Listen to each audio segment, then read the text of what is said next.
assalaamu calaykum waraxmatullaahi wabarakaatu. kusoo dhowaada janalkeena asli media.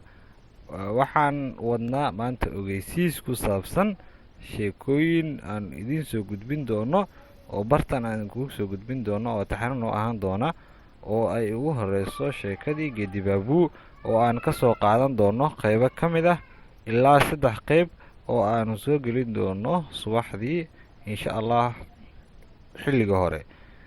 la socod wanaagsan. haddii aad ku xirneed channelkan, like-ta noo saar.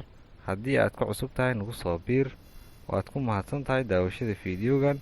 waxaan kaa rajeynayaa inaad la socoto qaybta dambe oo aan ku soo gudbin doono subaxdii insha allah nuqulka ugu horeeya oo ka mid ah buugga geedi baabuu oo lagu soo gudbin doono boqorkii ku caabaxay xumaanta iyo haysashada wuxuusan xaq u lahayn.